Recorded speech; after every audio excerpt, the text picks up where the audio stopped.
Hello and welcome to Miss Vicky's Bookcase. I have another video for you. Hopefully it won't be as long as the last one because we're only going to look at a few pages and hopefully I won't waffle on too much.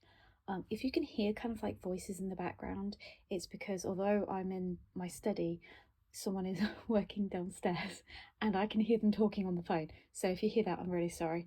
Now, on to it. These are all going to be spreads that I will be using in the next year. This is all my year-long stuff. I haven't done my monthly one yet, so you won't be able to see what I'm doing for January because I plan to do that over Christmas as something fun to do.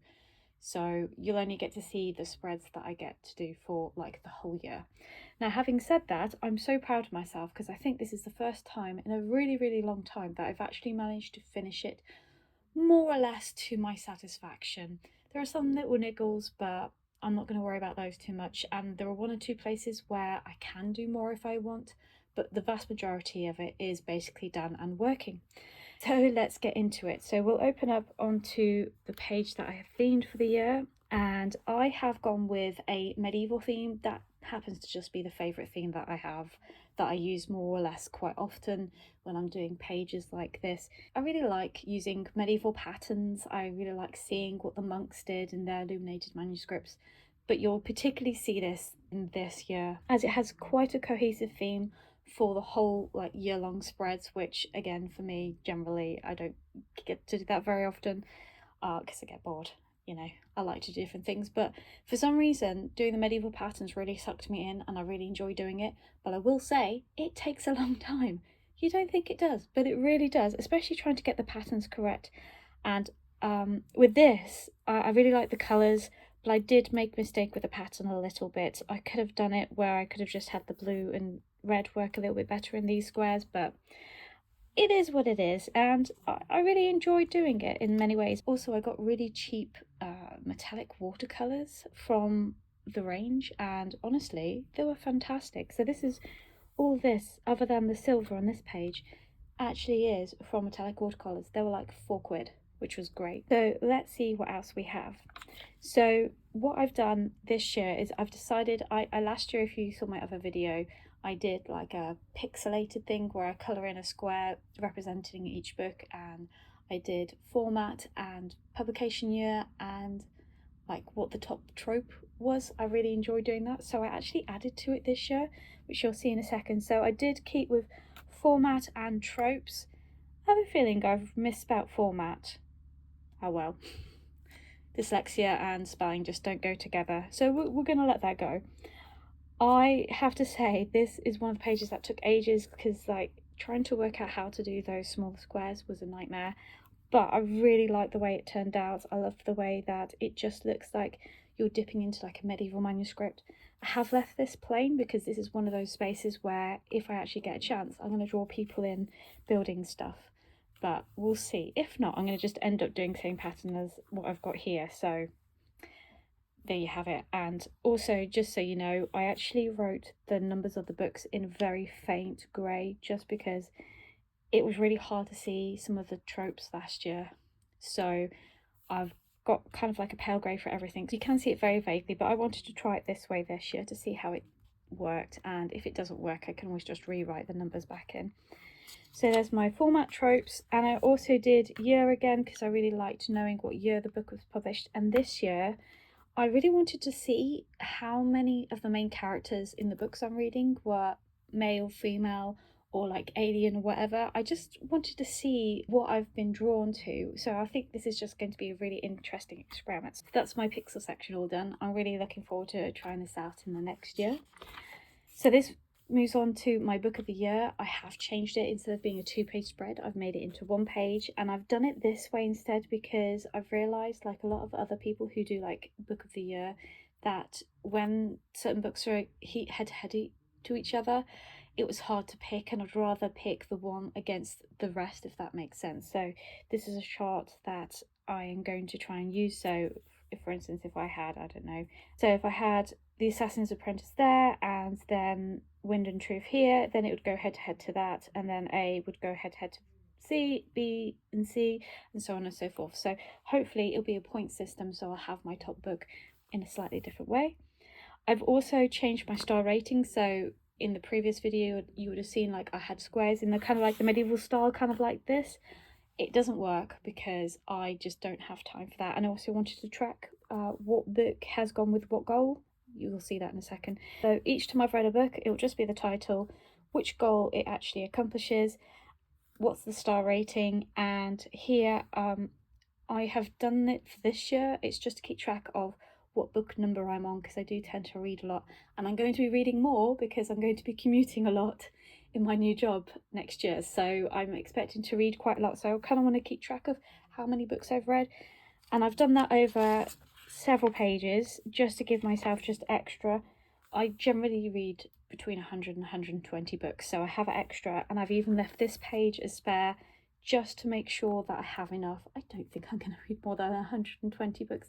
120 books is quite a lot, even at the best of times, but this is just spare just in case I suddenly have an excess of reading. If not, towards the end of the year, it's going to be turned into a nice little quote page, one of my favourite quotes perhaps, so I've just left it blank intentionally.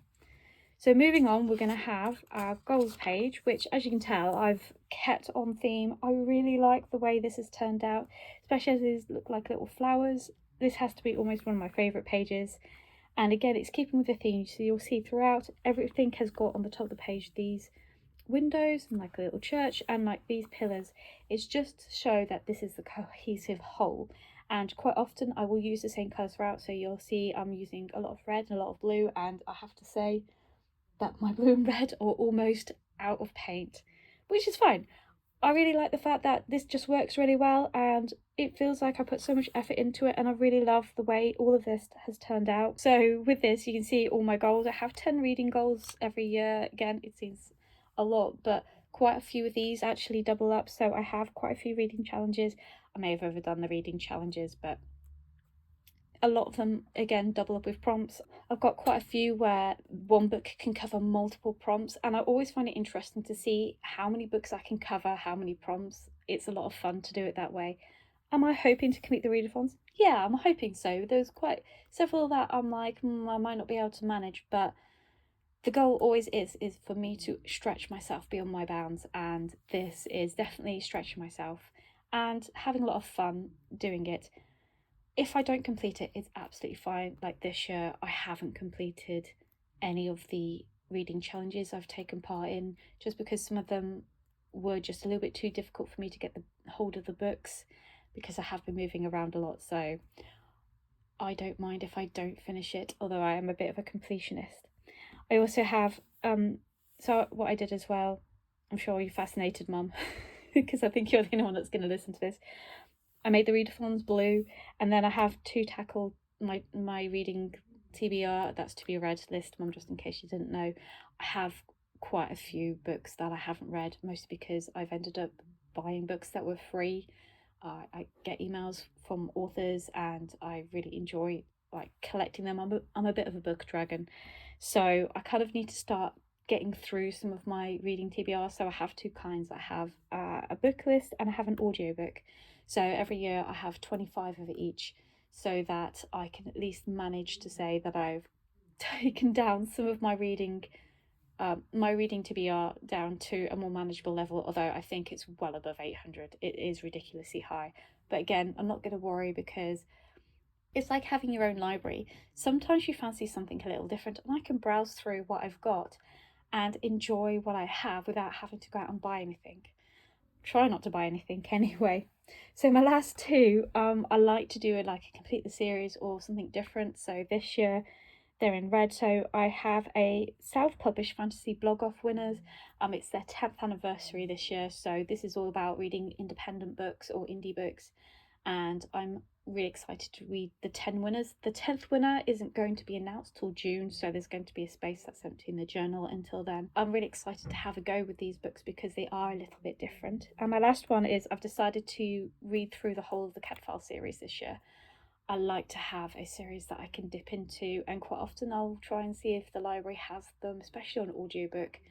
I really enjoyed doing Miss Marple and Poirot in the previous years, and I'm kind of really hoping that Catfile also I can listen to, because it's a lot of fun. With the goals here, so this is my goals section, and as you can see I have r/bingo. This is for the 2025 to 2026 bingo, because r/bingo for some reason does April to April, not January to January. This is one of the old ones, so this is for when it comes out in like April next year.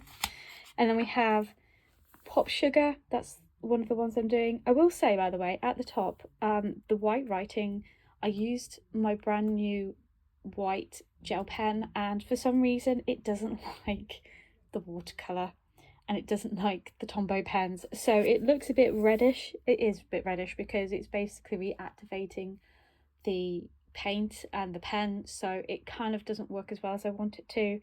I'm just going to leave it because it'll just, I tried to go over it again and it just made it worse, so I'm just leaving it as is. But in the meantime, as you can see, I actually changed it up a bit. I actually used the gold background and the green for the squares. I really like this, and again, this is very reminiscent of quite a few medieval manuscripts, and this is what I was saying about how well the watercolour paint has gone down. Generally, it looks absolutely amazing. Just a bit of a weird bit there, but you know, actually I really like having this page. It just works really well, and I kind of introduced a bit of green because I got a bit bored with red and blue, and it just shows that this is just a different section. And again, it goes similar again. Oh, I think I went back to red and blue with this. This is the 52 Books Club. Really enjoyed having this, and as you can see down the center, I've actually painted it, so this is fully complete, and I really like having that down the center. This is probably what I'm going to end up doing for those that have the center empty at the moment, but I just wanted to leave it just in case I do something extra. As usual, I have a couple of mistakes, but honestly, they just make me smile. And I also really like the way the watercolors come out. This is me trying to practice my watercolor control, and it's not going great, but at the same time this actually works really well because it makes it seem like there's light on it, so I'm happy.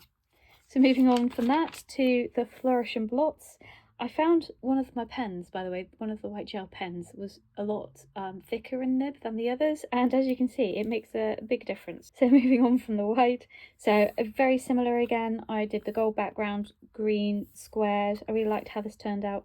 I have deliberately kept the green squares blank to see if it works well, and it's okay. I like it, but I may add to it later. But again, this is keeping with the theme, so you can see, so they're all connected together. So this is where it gets slightly different because we have the hardest challenge now.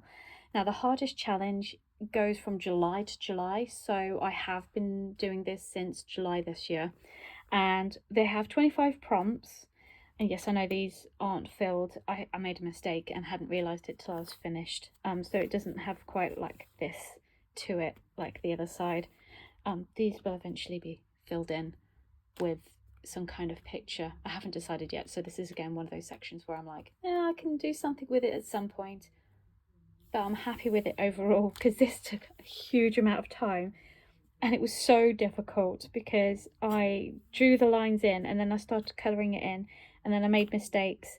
You can't really see the mistakes unless you look closely, and that's absolutely fine. Like, this was my very first page that I drew for 2025, so this was my learning curve, and I really enjoyed having this pattern. It was, as I said, a lot of hard work, but in the end I'm really pleased with it.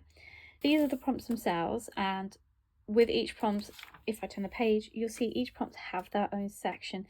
This is so that I can actually keep track of where I am for each section, because it's hardest because you have to try and keep track of everything and try and read everything.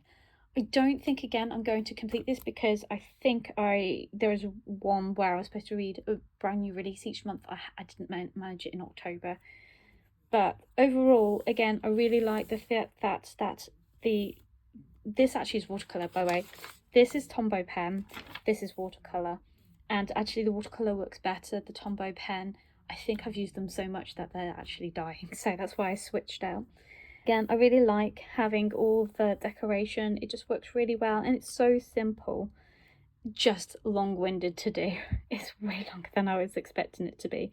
But as you can see, each prompt has a section, and I'm working through it, so you can see I've actually filled in quite a few with the A to Z challenge and with the 5 book author tubers and so on and so forth. And this carries on for at least a couple of pages, so again, very similar outline, so I'm not going to make too much of it.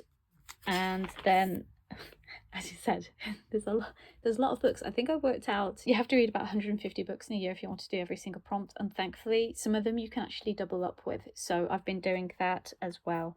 As you can see, keeping track like this was so much easier because then I had a visual representation of what I needed to do. But again, really enjoyed having like just very simple decoration.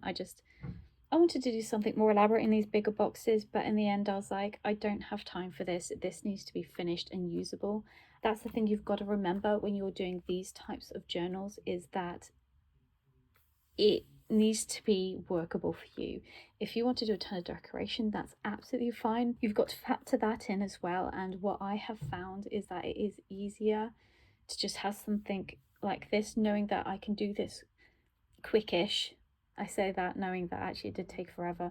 But if you know that you're going to have the same kind of theme throughout, it just makes it 10 times easier. I kind of wish I could do something more elaborate, but I think like having this is just elaborate enough. And in the end, I need to remember that it's not an art journal. This is a bullet journal. This is for me a working journal. As much as I want to prettify it, it just needs to be workable. So that's why I've kept with this. Now that I've chunted on, promised myself I'd be quick, but this is not going to be as quick as I thought. Anyway, so moving on. We have the Princess Bride Readathon. I could not fit a princess at the top, so we have PB-a-thon, and I've done this nice little checkerboard. Went into the copper, that was very nice. And I've just got the prompts here again.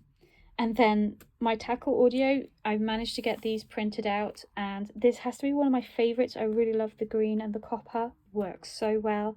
And this one I can tick off or have a cross off, so that works super well. I really love that. And the same for like the tackle, the audio. I kind of changed it up with copper in the background and green. Really love this again. And yeah, as you can see, I'm missing one. I accidentally only printed 24, not 25, so I've just got to print that off so you can see kind of like how it all works. And with the SPFBO, again similar, but that's because we don't have the book for 2025 yet, so that'll be a little while. But again, I really love it. I really love the copper. I really like these spreads, if you couldn't tell. So I'm really proud of myself that I actually have them finished, completed, whatever those little bits.